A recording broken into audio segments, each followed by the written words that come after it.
I'm Matthew Moran. I'm a songwriter based out of Los Angeles, if you don't know. And if you do, I'm still Matthew Moran, a songwriter based out of Los Angeles.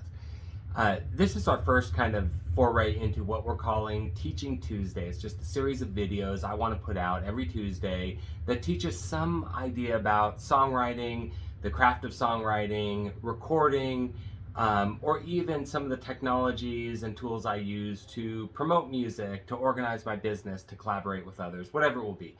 We're going to start by learning how to record your own songs using Reaper. Now, I say recording using Reaper, but the truth is what I cover is true for virtually every recording software out there.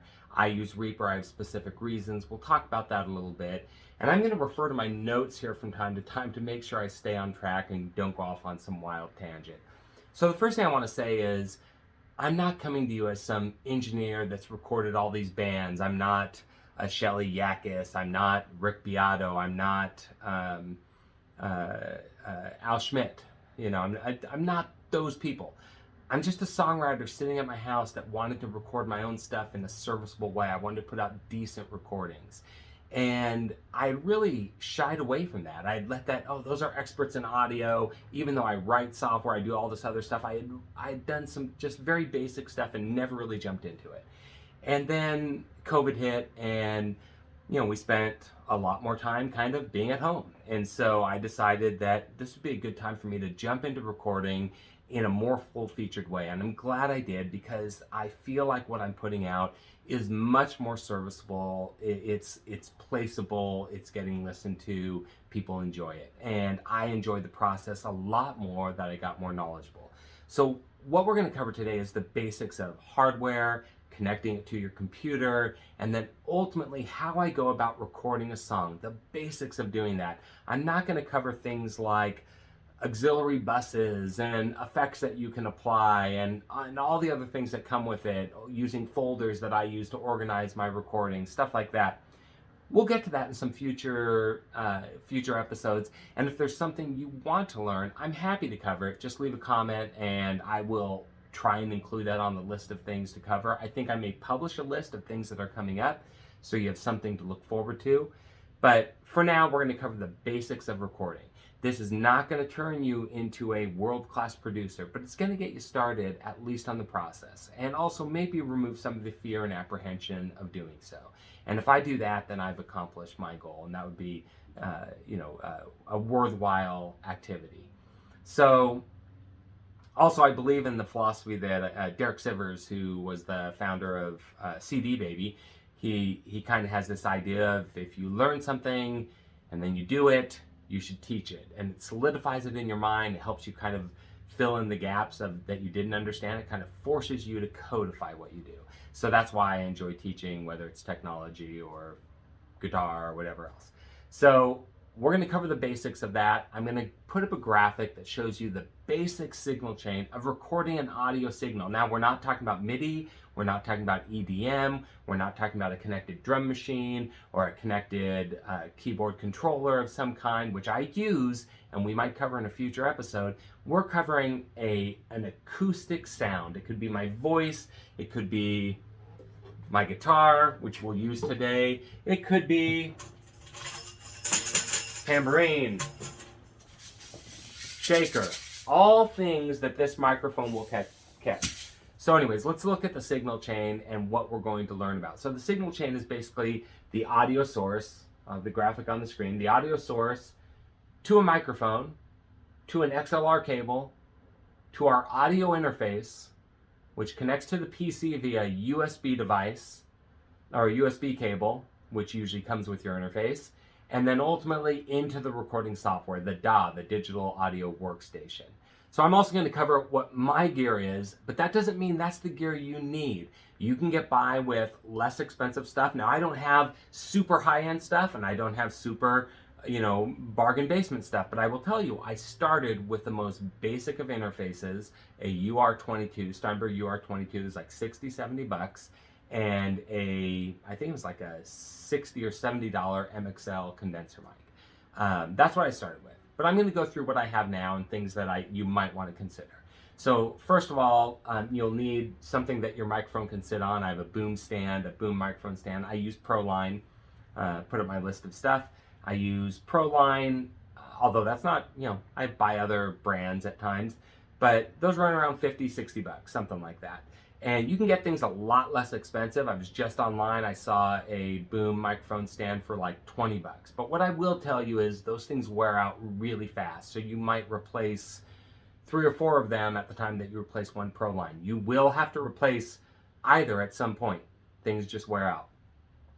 But I have the ProLine boom stand. That's about, like I say, 50 bucks, 60 bucks. I can't remember what I have listed there. Then I've got my Rode NT1 microphone, and it's got its shock mount cage and also a little pop filter. And a pop filter is just to control when you're singing sounds like buh and puh from hitting the microphone and creating a big noise against it, which can happen. So it comes with that pop filter, and that's like 250 bucks. I have an XLR cable, about 25 bucks, goes to my Mackie Big Knob Studio. The Mackie Big Knob Studio runs about $250. I just saw a video with Phineas Eilish, Billie Eilish's brother, who does her production, and he was using a Big Knob Studio. So I said, wow, I must be producing Grammy music in the next couple months, something like that. But so I use the Big Knob Studio. I bought it specifically because it had 2 microphone outputs, or 2 headphone outputs, so that when I was recording my daughter or somebody else, I could be listening to the same mix as them when I was recording them.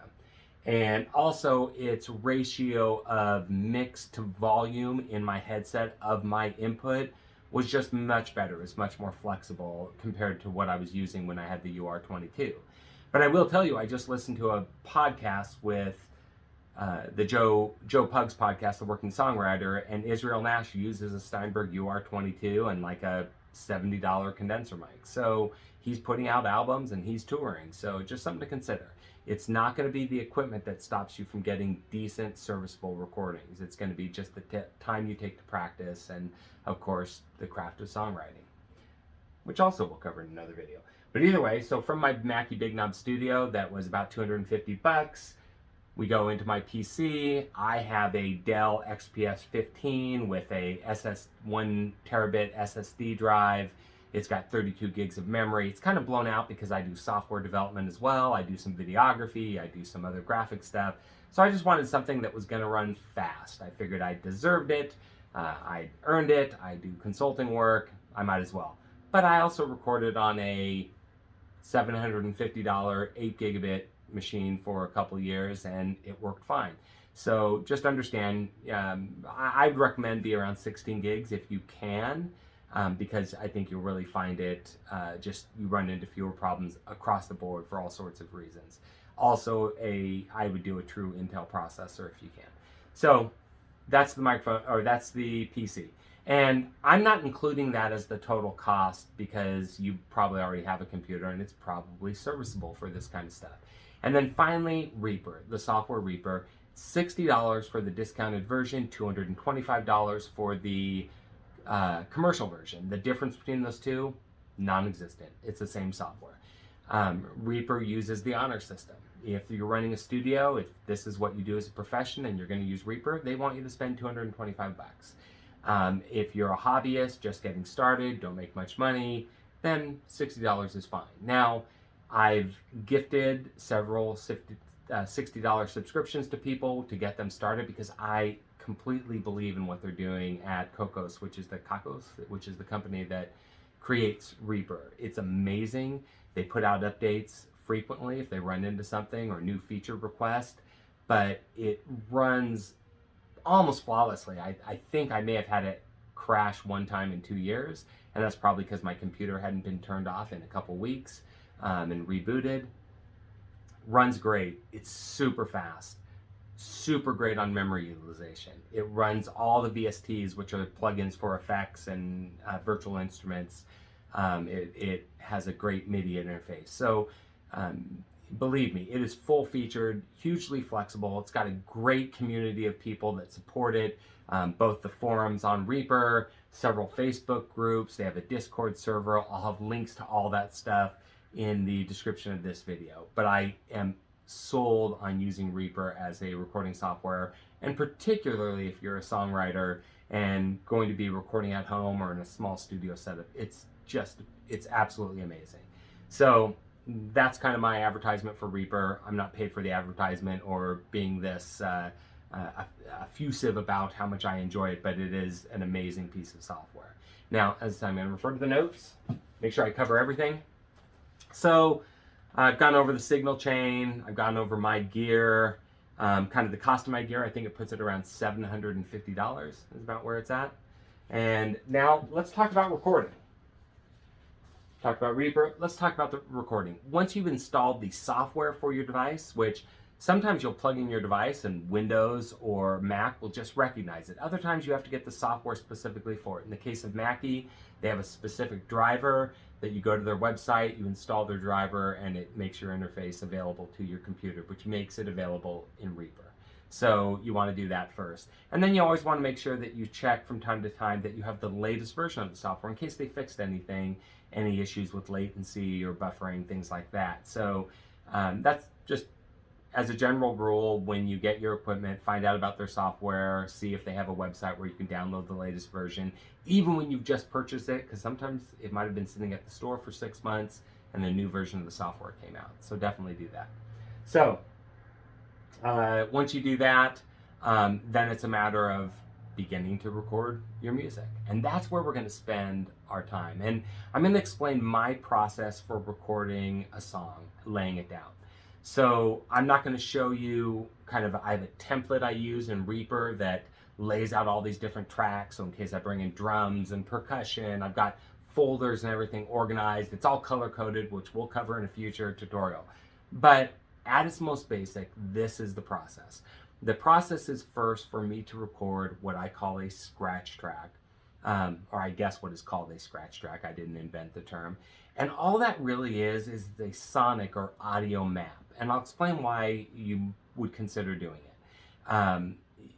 If you are simply recording guitar by itself, and then you're going to add, vocals later, and you're going to add other percussion and other guitars later, and a bass and all of that. You're recording individually on your own. You're going to be laying this stuff out, or you're collaborating with others. It is really challenging if you're trying to just record guitar in time and make it a final good take of guitar. If you're just trying to follow the song in your head, you're kind of like, because you can't sing it out loud, you don't want it picked up by the microphone because you're just trying to record the guitar. And so what a scratch track is I'll just take my guitar and I'll record guitar and vocals in time to the tempo I want with a click track, or in my case, I actually use a drum track as kind of in my headphones so that I'm playing in time. And you record your scratch track in time. It doesn't matter if it's a great guitar take. It doesn't matter if you're pitchy or off tune. All that really matters is that you're in time for the most part. And by doing that, that gives you the entire song recorded, because then what you do is you go back and now you'll record a guitar track. And now what you're doing is you're playing along with the scratch track, but you're just recording the guitar on its own track while you're listening to your sonic map, your audio map, the scratch track. And that lets you free to just play the guitar, because you'll hear where you are because you're giving yourself the vocal cues. It's like you're performing with yourself, right? And you just get that good take of guitar.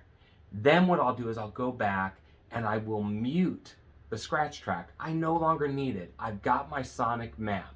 Now I've got a guitar track and it's done, it's ready. I might go back and re-record guitar. I might record it 5 or 6 more times. That's often the case. But I have a good enough take for me to now get a simple vocal take done. It might not be my final vocal take, but all I'm trying to do is get a good sonic map down. So now I'll record some vocals. Once again, an entire track of vocals. So now I've got the scratch track, then I've got a guitar track below that, and then I've got a vocal track. Now I don't need, the scratch track is no longer needed, and now I can hear guitar and vocals, and now I can pick and choose what I want to fix or change or add. I can put another guitar track, I can put a lead guitar track, I can do bass, I can do percussion, and I'm just using those that initial scratch track to get the first guitar track down, and then ultimately get my vocals down, and then build the song from there. So that's the process. So the first thing I'm going to show you is we're going to go into Reaper. I'm going to set up a scratch track, and I'm going to show you how I record it, and then you'll see it right here. We're going to actually set it up right here. And so I apologize as I turn around, the audio may drop a little bit, but I'll make sure to repeat anything I'm saying right here. We're just going to watch me set up this track. So I've already got the microphone plugged in. All we have to do to create a new track in Reaper is double click in this area here, the track area. There's my track, it's now added.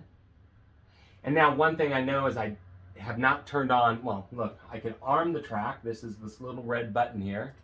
I arm the track, it turns red, no audio is coming in. We can see there's no signal. That's because I have not turned on my microphone. So that's what I'm going to do now. I just hit the phantom power. I'm going to move this tambourine or I'll keep kicking it. So now I've enabled the phantom power, and we can see I'm now getting a signal, right? We can see it right on screen. As I'm speaking, we've got a signal. So I've got my track started and armed.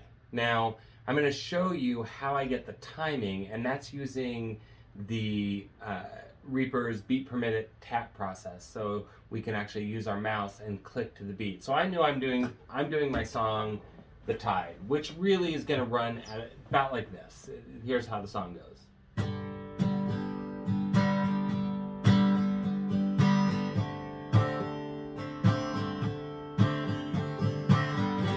All right, so that's the tempo. So it's about 1, 2, 3, 4, 1, 2, 3, 4. So here's the cool thing, and we'll have a screenshot of this so that you'll see it. But in the lower right-hand corner of the Reaper screen, you'll see your beats per minute. And by default, when you start a new project, it's at 120. I think you can set that to whatever you want, but that's what it's at. So I'm going to take my mouse and I'll click on it. You'll see the icon change to the word tap, and I'll tap to that tempo. And it's going to put me somewhere around the range I need to be, and then I can modify it if I want to.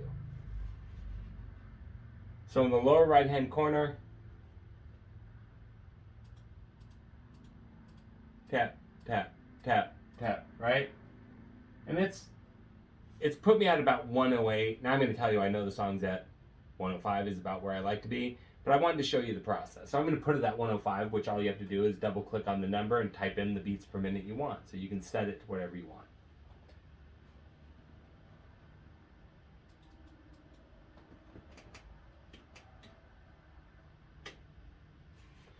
Also, when I go into the metronome, I can tell it whether I want some pre-roll on there, meaning count me in on a few beats. And when I record, and I'll show this in another video, I actually record to a drum track because I like it better than a click track. But for this demo, I want to use just out-of-the-box Reaper, and then we'll start, maybe in the next video, I'll show you how to set up a Reaper project with a drum track as your click track. And the reason I use a drum track is it has a more real feel. I can have eighth notes in there and just a little more, a little more dynamic if I want it to be.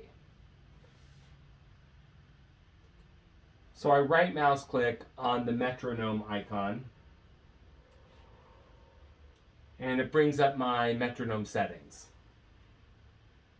It basically already is set to count in 2 measures, so it's going to go beep, beep, beep, beep, beep, beep, beep, beep, and it's going to get us that, kind of give us a second to get ready to record. So I'm going to grab my guitar. Now I'm doing this sitting in my chair. It's not how I'd normally do it. I'm only going to record 1 verse, 1 chorus. That's all we're going to record so that we have it laid out. Then we'll go back and layer a guitar on it, layer a vocal on it, right?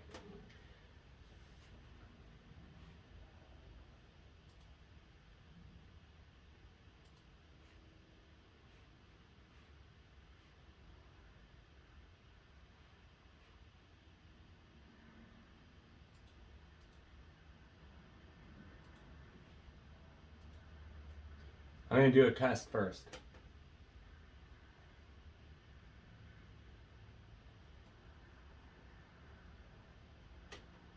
It didn't do the count in, so I want to make sure I got that.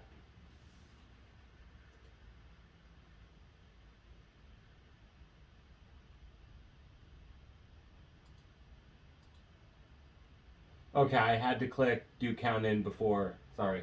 There's a checkbox. You'll see it on the screen. Let's do another test.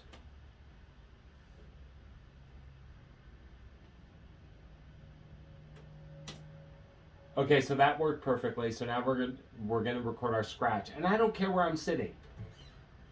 I just care that I have a decent signal coming in. A lot of times when I record, I'll stretch the track down more because I want to be kind of between minus say 12, minus 8, minus 12 area, up to minus 6. As long as I'm not clipping, I should be okay, but that's kind of about where I want to be on the signal. So right now, I can see I'm not even quite at 18 given where I'm sitting, okay? And so if I sing, she's standing on the front porch looking west. Alright, so I'm not quite at 18, so I'm going to bump my signal over here on the Big Knob Studio, give me a little more gain. And that's about as good as I want to be, so that's fine. Alright, so we're going to record our scratch track in the most basic, ugly sounding way possible.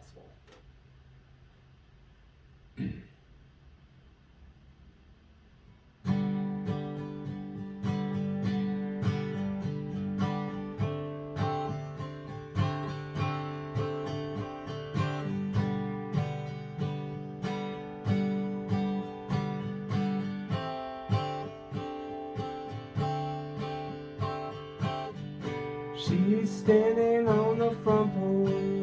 I think I'm off there. Let's try it again.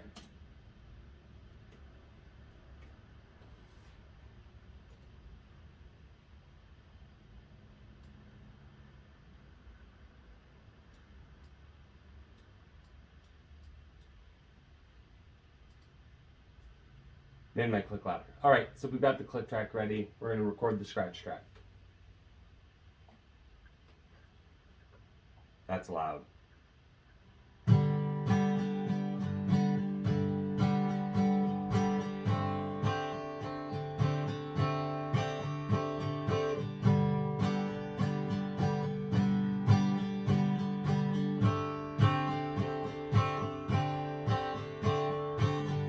She's standing on the front porch, looking west. Salty mist in her eyes. In times like these, well, it puts us both to the test. And in her mind, she's on that California, bringing that full moon, bring the tide back to me. All right, that's enough.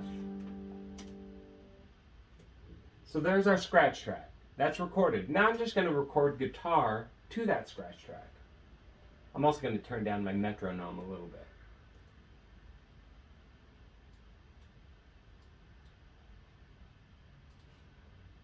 So I turn off this track, kind of collapse it a bit. Now I'm adding another track, so we can type right here in the track.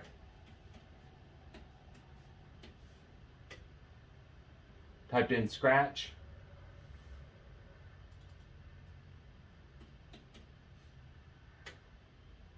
GTR for guitar.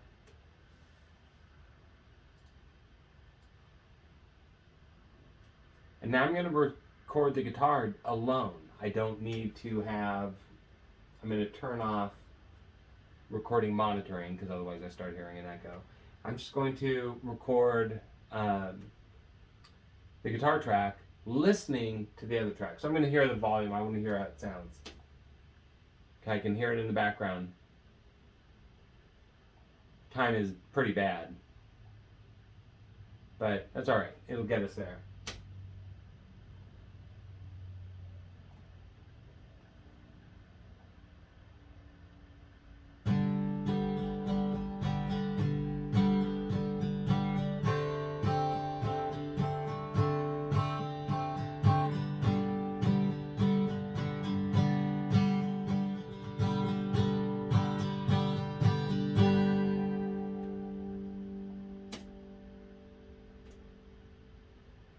All right, so now I have a guitar track and I have the scratch track. Now we want to do a vocal track. So here's what I'm going to do. I'm going to put my guitar down. Don't need it right now. Get this cable around. And I'm going to, so now I'm going to disable the guitar track so it's not recording.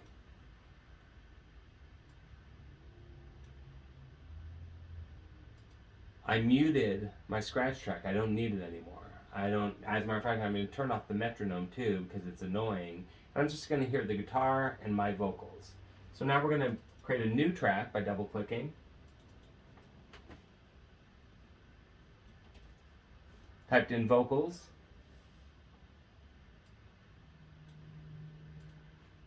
And now I'm just going to be recording to my guitar. So now we just have our guitar track and the actual, we have our actual guitar. I've taken the scratch track out of it. There's times we might want the click back, and once again I'm going to show you how to do it with a drum track, but that's going to be a future video. So what I'll do is I'll do a short video on setting up the drum track because I think you'll find it more desirable for recording. But either way, so now I have the vocal track ready to go. I just need to record, and we're going to record the vocals. I said I was going to turn off that metronome. Alright, I've disabled the metronome. Now I'm just going to go straight to the guitar track. That's enough of a reference for me to sing the song.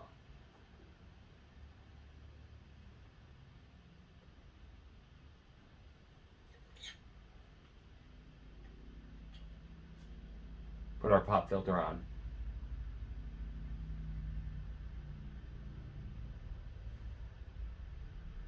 She's standing on the front porch looking west. Salt and mist in her eyes. In times like these, well, it puts us both to the test. 'Cause in her mind she's on that California coast, windswept auburn hair, praying that a full moon bring the tide back to me.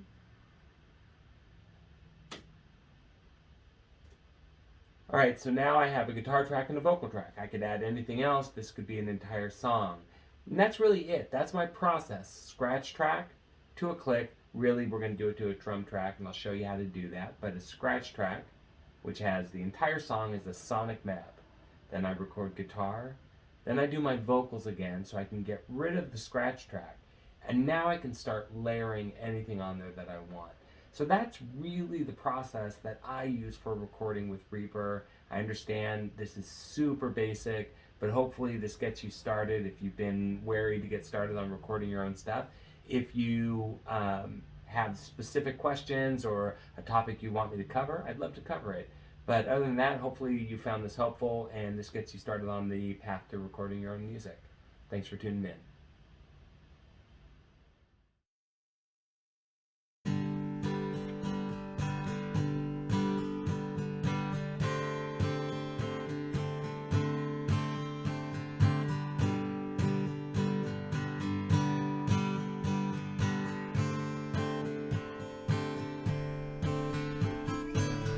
She's standing on the front porch looking west. Salt and mist in her eyes. In times like these, well, it puts us both to the test. 'Cause in her mind she's on that California coast, windswept auburn hair, hearing waves, golden children, wishing I could take her